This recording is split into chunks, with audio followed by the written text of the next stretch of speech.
hired the top dogs, the ones who went with me. My number two. Number three, I hired those two people only. In this game of life, I found out you have to know your strengths and know your weaknesses and accept your weaknesses. I accept that I'm a very nice person and I might get taken advantage of sometimes. So I have to put bulldogs in front of me. People say all the time, you're in the basketball court, no, you need to make more threes. You need to jump higher. I can't. Understand that you know what you can do. I'm trying my best and they're telling you to be harder. But it's like, you need to be more meaner. It's not me. I know who I am. Sometimes you've been hearing things your whole life since you were a kid. We've all had that. Since I was a kid, they say you're too nice. You need to be tougher.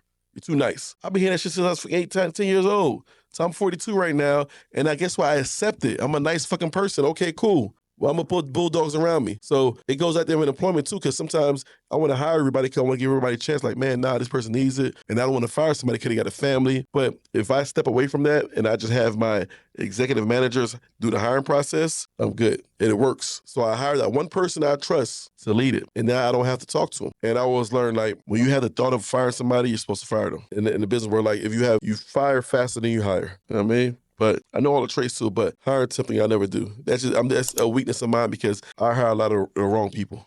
All right. This is how my company looks. We talk about the structure, right? You know, this is something I built. You know, I'm very proud of Admiral's experience. You know, me as a CEO, and you got Director of Contract Administrative, number two. Then we got Director of Operations, Brian. Shannon is the number two, pretty much the machine of the company. The Director of Operations, that person oversees every operation around. Chris, the executive mission, she's set aside to the side. She works directly for me and work for the number two for Shannon.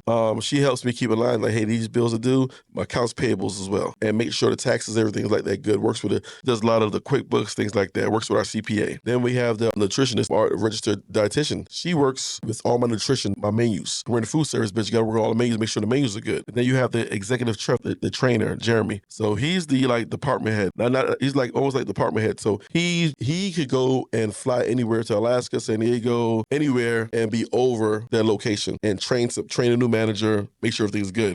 He works directly for Brian, the operations person. Okay. Only people I ever talk to is Brian, Shannon, and Chris. Everybody else doesn't have access to me. But this is just something I built of, learning the military and learning the business. I never owned the business before that, but that's where I'm at right now. And I'm proud and happy I did it like that. And they're bulldogs.